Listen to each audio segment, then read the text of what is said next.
क्या आप कभी बिना ओवन वाला केक कभी हार्ड, ड्राई या बिल्कुल स्पॉन्ज जैसा नहीं बनता?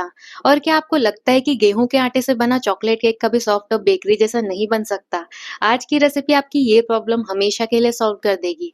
आज मैं आपके साथ शेयर करूंगी एक ऐसी आटा चॉकलेट स्टीम केक की रेसिपी जो बिना मैदा और बिना ओवन के भी बहुत ही सॉफ्ट, मॉइस्ट और चॉकलेटी बनता है। इस केक का टेक्सचर देखकर कोई भी यकीन नहीं करेगा कि ये स्टीम करके बनाया गया है। तो चलिए बिना किसी देरी के स्टार्ट करते हैं इसकी रेसिपी। सबसे पहले एक मिक्सिंग बोल में पाव भर यानी 250 ग्राम्स गेहूं का आटा डालेंगे। अब इसमें डालेंगे आधी कटोरी पिसी हुई शक्कर। अगर आप शुगर अवॉइड करना चाहते हैं तो इसकी जगह गुड़ भी यूज कर सकते हैं। अब डालेंगे 3 टेबलस्पून कोको पाउडर। इसके बाद डालेंगे half tea spoon baking powder और 1/4 टीस्पून बेकिंग सोडा। ये दोनों केक को सॉफ्ट और स्पॉन्जी बनाने में मदद करते हैं। अब एक चुटकी नमक डालेंगे। नमक चॉकलेट के फ्लेवर को और भी अच्छी तरह से एनहांस करता है। अब इन सारे ड्राई इंग्रेडिएंट्स को स्ट्रेन कर लेंगे। इससे आटा और कोको पाउडर के लम्स निकल जाते हैं और बैटर ज्यादा स्मूथ बनता है। अब इसमें डालेंगे 1/4 टीस्पून वेनिला एसेंस।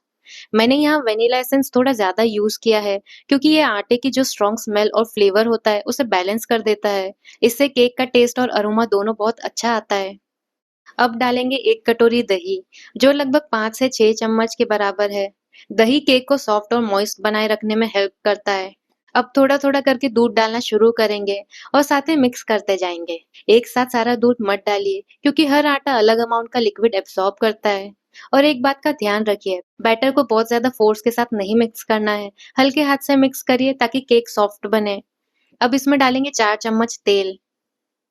अगर आप चाहें तो तेल की जगह घी या अनसॉल्टेड बटर भी यूज कर सकते हैं। तीनों ऑप्शंस में केक बहुत अच्छा बनता है। अब सबको अच्छे से मिक्स कर लेंगे। दूध हमेशा थोड़ा थोड़ा करके ही डालिए ताकि बैटर की कंसिस्टेंसी परफेक्ट बने। बैटर ना ज्यादा थिक यानी गाढ़ा होना चाहिए और ना ही ज्यादा पतला।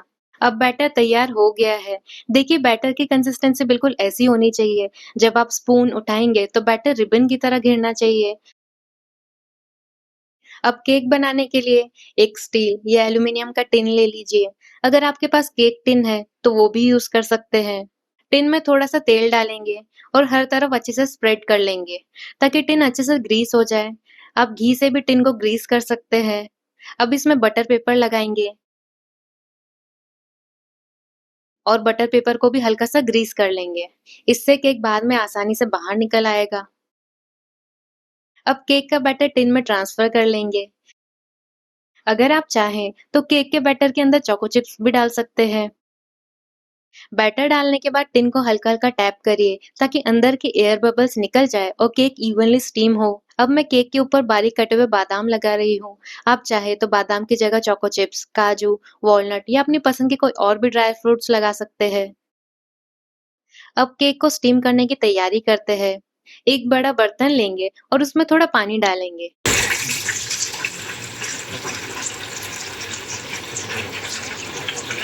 पानी के अंदर एक स्टैंड रख दीजिए। अब इसे गैस पर रख देंगे और प्री हीट कर लेंगे, यानी पानी को इतना गर्म करिए कि इसमें अच्छे से बबल्स आना शुरू हो जाए।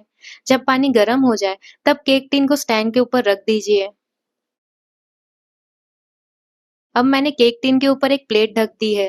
प्लेट ढकने का रीजन ये है कि स्टीम से जो पानी की बूंदें बनती है वो केक के ऊपर ना गिरे। इससे केक की सरफेस स्मूथ रहती है और क्रैक्स आने के चांसेस भी कम हो जाते हैं। अब बर्तन का ढक्कन लगा देंगे। मैंने ढक्कन के होल को बंद करने के लिए एक लौंग लगा दी है। इससे स्टीम अंदर ही बनी रहती है और केक अच्छे से कुक होता है। अब केक को 50 to 55 मिनट्स तक मीडियम फ्लेम पर कुक कर लीजिए। एक छोटा सा टिप शेयर करूंगी। केक का बैटर बनने से पहले ही स्टीमिंग के लिए बर्तन में पानी गर्म होने के लिए रख दीजिए। इससे बैटर तैयार होते ही आप सीधा केक स्टीम कर सकेंगे और आपका काफी टाइम भी बच जाएगा। बेकिंग पाउडर और बेकिंग सोडा एक्टिवेट होने के बाद बैटर को ज्यादा देर तक रखें नहीं। बैटर तैयार होते ही उसे तुरंत स्टीम करने रख दीजिए। इससे केक बहुत ही अच्छे से राइज होता है और केक सॉफ्ट और फ्लफी बनता है। अब ढक्कन हटाकर देखते हैं। देखिए केक कितनी अच्छी तरह से फूल गया है। बहुत अच्छे से ये राइज़ हुआ है। ऊपर से भी बहुत अच्छा लग रहा है। अब इसे बर्तन से बाहर निकाल लेते हैं। लेकिन इस स्टेज पर केक को तुरंत टिन से बाहर नहीं निकालना है। सबसे पहले इसे पूरी तरह ठंडा होने दीजिए। अगर आप गरम-गरम केक को निकालने की कोशिश करेंगे, तो ये टूट सकता है और ये बीच से ब्रेक हो सकता है। अब केक पूरी तरह ठंडा हो चुका है। नाइफ की मदद से केक के साइड्स को हल्का सा लूज़ कर लेंगे। अब टिन को हल्के हाथ से पलट देंगे और केक को बाहर निकाल लेंगे। अब नीचे लगा हुआ बटर पेपर भी निकाल देते हैं। वाओ! देखिए कितना बढ़िया आटा चॉकलेट स्टीम केक बनकर तैयार हुआ है। आप चाहे तो इसके ऊपर मेल्टेड चॉकलेट, चॉकलेट गनाश या चॉकलेट सिरप भी डाल सकते हैं। इससे केक और भी ज़्यादा रिच और मज़ेदार लगता है। अब सबसे एक्साइटिंग पार्ट, चलिए इसे कट करके देखते हैं। देखिए अंदर से केक कितना बढ़िया स्टीम हुआ है। एकदम सॉफ्ट, मॉइस्ट और स्पॉन्जी टेक्सचर आया है। बिना मैदा और बिना ओवन के भी ये केक बिल्कुल बेकरी स्टाइल लग रहा है।